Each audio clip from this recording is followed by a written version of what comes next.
Hello, language lovers. We are live today. We are live. Okay, I'm just going to wait for a few people to come into the room and join me. And whilst I'm waiting, I will tell you what we're going to talk about today. So today we're talking about how the Brits say hello. Okay, so it seems like a simple subject, and it is fairly simple, but there's so many different ways of saying hello that I thought it would be fun to just talk about a few of them, maybe discuss some differences between British and American English. So I'm going to check my chat room, see if anyone's there.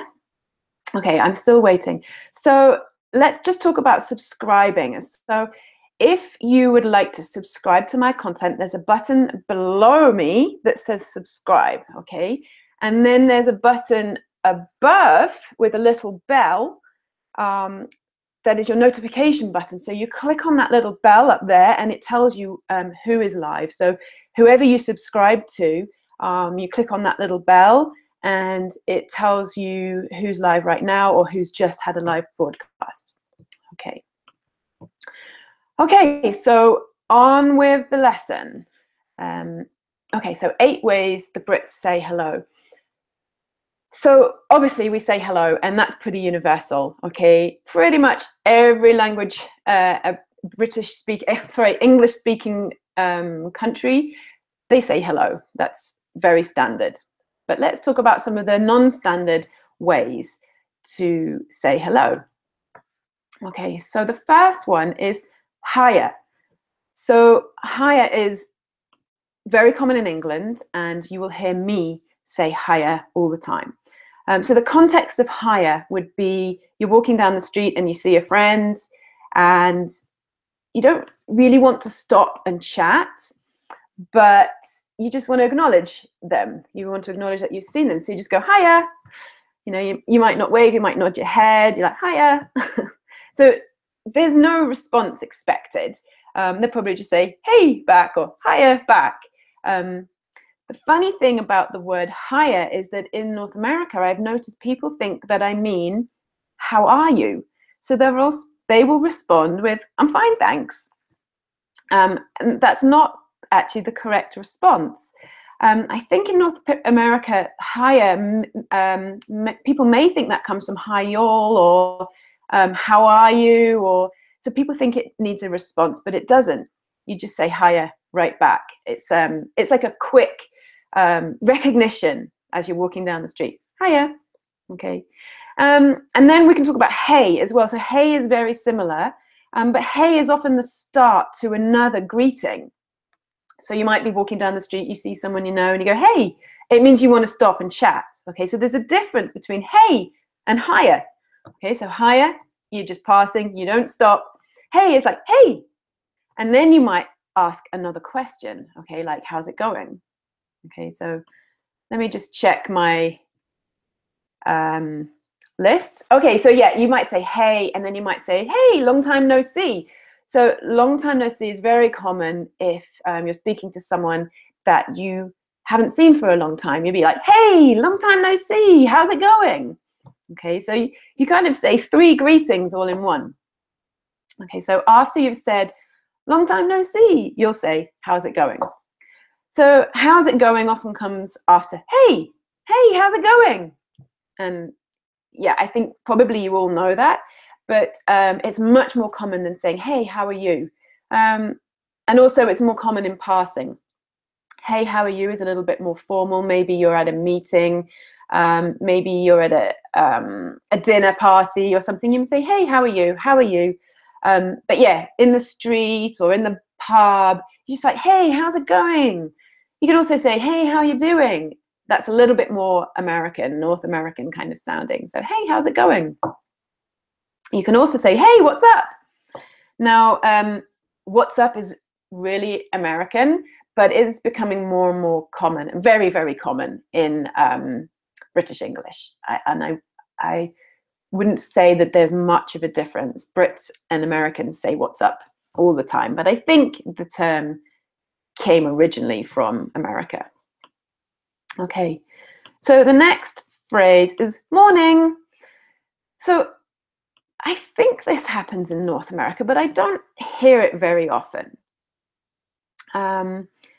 Morning seems to me to be a very British thing to do, and it's the sort of thing that you say at work. It's the sort of thing you say at school first thing in the morning. I remember filing into school to go to my lessons, and the head teacher would always stand by his office, and he would say, "Morning, morning, morning," to all the kids as we walked past into school. So it's kind of a very polite, almost formal way of saying hello. And of course, you only say it in the morning. You don't say it in the afternoon. In the afternoon, you'd say afternoon, but that's just not as common. People would just say, hey, hello, how's it going?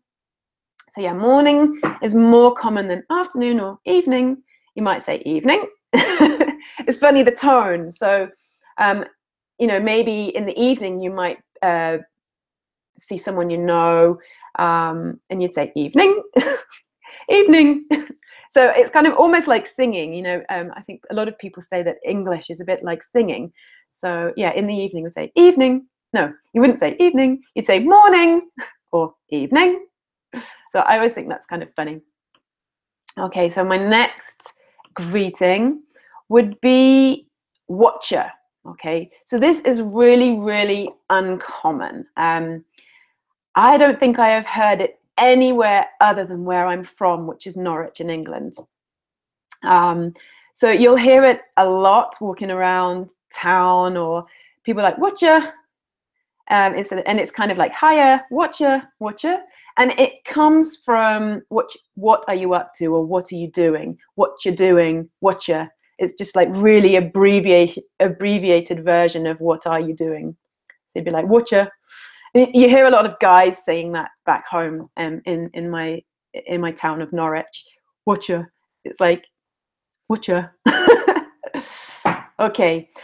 So now the last greeting I wanted to talk about was hello dear. So hello dear is a very, very old-fashioned way of greeting someone. And I think it's much more common in families. You wouldn't really say this in with people you didn't know very well, or just people passing down the street. You might find older generations saying hello dear. My grandma would always say hello dearie to me. It's very sweet. But what I've noticed is a lot of ESL learners will write letters to me, and they will address me hello dear. Now this is absolute no. Don't do this. It's not rude. It just sounds really strange. It sounds like you're an old lady saying hello dearie to their granddaughter. So I really don't recommend you to greet people with hello dear unless you're their grandmother, or unless they're like a family member, someone you're very fond of. Dear is something you say to someone if you know them very well and their family. Okay. So yeah, don't say hello dear. Don't write emails to people starting with hello dear unless you are their grandmother or great aunt or something like that. Okay. Okay, I can see that we've got one viewer at the moment. Who is it? Hi, Manu. Yes, Manu, you can say good morning instead of good morning, but people really just drop that G altogether. They just say morning. Morning. They don't say good morning. It might happen in America sometimes, but in England, you absolutely just drop that G and say morning.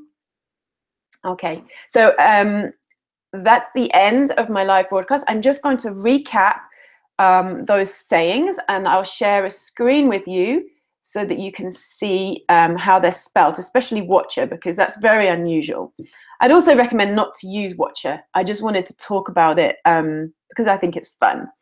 Okay, so I'm going to try sharing a screen so you can just quickly look through these sayings. Let me find it. Again, I hope I haven't lost it like I did last time. Okay, here we go. Okay, so here's watcher. That's how it's spelt. Watcher. Watcher. Okay, so let's go right to the top.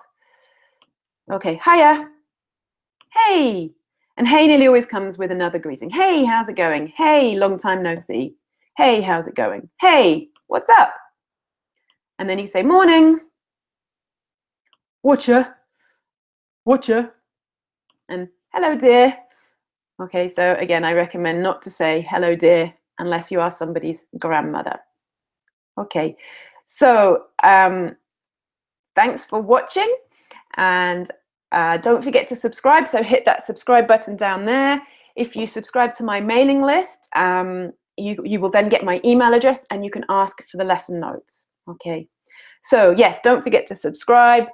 And also check out my website at www.lovelearningenglish.com, and you can subscribe to my newsletter for more notifications, free lessons. Okay, thanks for watching and see you next time. Bye-bye.